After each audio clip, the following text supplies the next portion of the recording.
Yeah, if I weren't working on housing, I'd be working on education. With housing, you know, as Debbie was speaking earlier, that's the. Might want to stay close to the mic. Sorry. You can pull it over to you. I can probably pull it out. That's actually the sort of this vision that's always driven me, is that we're all responsible for our community, and that if we all pull together around a vision of a community that works, then the community works. And part of that is that everybody has a home. It doesn't have to be a huge home, but we have 4,000 people every night who have no place to sleep. And London has 400 people every night that has no place to sleep. Somehow or other, a city much bigger than Austin has solved that problem in a way much better than we have. And you know, we're not unique around America. So the challenge for housing in Austin also includes, so we all are very aware of the homeless situation. There's two other gaps in Austin now that also matter to all of us. One is that low-wage households earning under $20,000, there is a huge gap in Austin.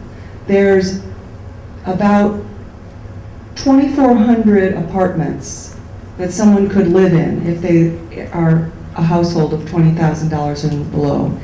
And there's about, no, let me say that wrong. I've said that wrong. It's 2,400 places to live if you earn less than $10,000, and there's about 21,000 households in that setting.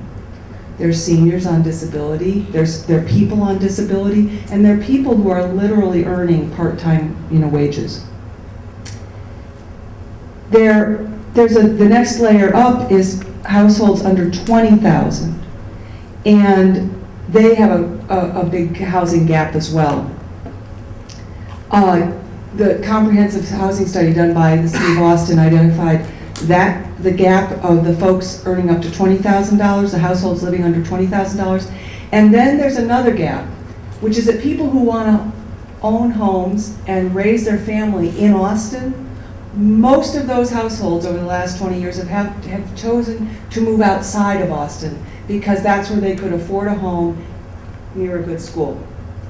And so we've declined from 30% families with children in Austin to 14% families with children in Austin.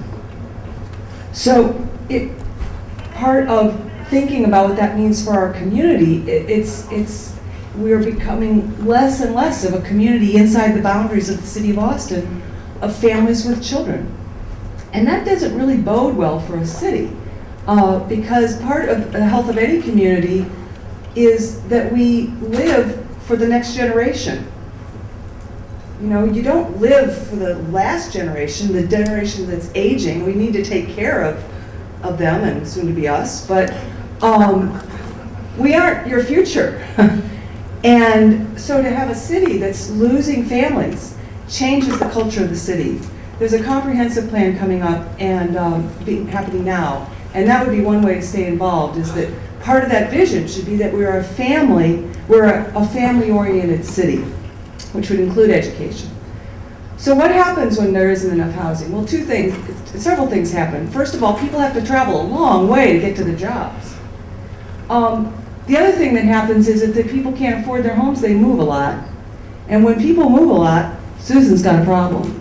Because as kids move within a year, their odds of dropping out skyrockets. And we have a huge number of kids who are moving between schools within a year in order to find a place they can afford to live. So that is part of solving the education problem, is solving the housing problem. And then another part of solving the housing problem is actually thinking a little differently about how our city would look. We might need some types of homes that other cities have that we just don't have very many of. We don't have very many townhomes in Austin. It's a smaller type of house, more energy efficient, doesn't take as much to clean as a big house, and more families could afford a townhome. But we don't have a lot of zoning that allows for townhomes. We don't have a lot of, we have some challenges for how to develop even condos that are family-sized. Whereas other cities actually have condos that are, you know, condominiums that are 3-bedroom condos or 2-bedroom condos that are better for small families. It's not to say that there are still going to be a lot of families who want to move out to suburbs and have yards, but we don't have very many options for somebody who does want to be an urban dweller, raise their families, and afford a place to own. So having these options, so interestingly, some of it's at the very low end of how we think about using existing apartments, because we actually have a lot of apartments that rent for $650, $750, $850, but what we need are more apartments that rent for $450. So we actually are oversupplied in one area and undersupplied in another. So there's an opportunity that we don't necessarily have to build a lot of new housing. We have to think about how to make it a little more affordable. And then in the family area, we need to think about kind of what we allow to be built. The last thing I'd like to comment on, just briefly, is that, because I think we'll be able to come back to how to get involved, is just to put a little focus on who are these folks. There are probably a lot of people sitting right here. Folks in that middle band looking for affordable homes they can buy are 36% of the folks in Austin, the population. It's teachers, social services, healthcare support. So that's us. Food, you know, restaurants, and maintenance. So everybody who takes care of all the buildings we work in every day. Personal care, office administrators, everybody's who's in the back room. And construction and transportation. So it's really the backbone of who we are. And so being sure we can house ourselves is really important. And it's not just important so that we have a home, it's important that we have a home that's near where we work, that's near good schools, and part of why we care at HousingWorks about approaching this in both a personal way but also in a policy way is that the thing that is tough about housing is it's a large economic, it's a capital intensive problem. And so for most of us, your house is your biggest investment. And so for society, how we build our housing is a big investment too, just like how we build our hospitals and how we build our schools. We tend not to leave how we build our hospitals and how we build our schools to the market. We tend to think about it as a matter of public policy. But we have tended to view housing as something that the market's supposed to handle. Unfortunately, when the market does handle it, the market is not a person, and the market doesn't think the way Debbie challenged us to think. And so the market concentrates poverty. If we concentrate poverty, we make it very hard on schools, very hard on healthcare, very hard on people, and we take a whole part of the city and make it almost not workable.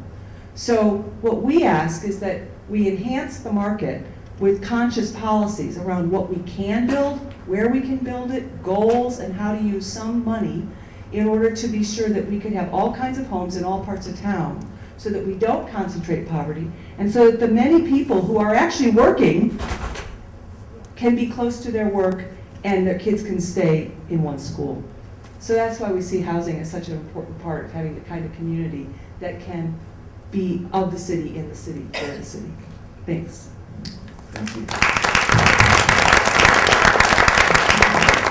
Deanna, before you start, just a couple things. Francie, I'm glad that you highlighted the point that the issue, while we have an issue with folks who are homeless, we also have an issue with folks who are working and can't afford it. And 36% of the folks can't afford to live. And some folks may have already experienced, but I think in 1998, the median home price in Austin was about $120,000. In 2008, it was $240,000. That's a significant jump, it's 100%. Meanwhile, earnings only went up a fraction of that. So we have a significant issue here. And Francie also talked about the fact of economic segregation. Some of the statisticians and demographers call it the edge of affluence. And even though we're doing a better job on racial desegregation here in the Austin area, we are going in the opposite direction when it comes to economic segregation. And there's a sharp demarcation line between those that have and those that do not, as far as geographically. And so it's something for the church to think about, whether or not that's the kind of peace and prosperity Jesus, well not Jesus, but Jeremiah was talking about, and Jesus alluded to when he was thinking about his cities. So I want us to, keep that in mind. Sometimes when we're very comfortable in our own places, think about what it looks like from the 2,000-foot level when you look at our city and just how divided we are. And when we're divided like that, it's easy to forget that there are those that may not have some of the great things that we're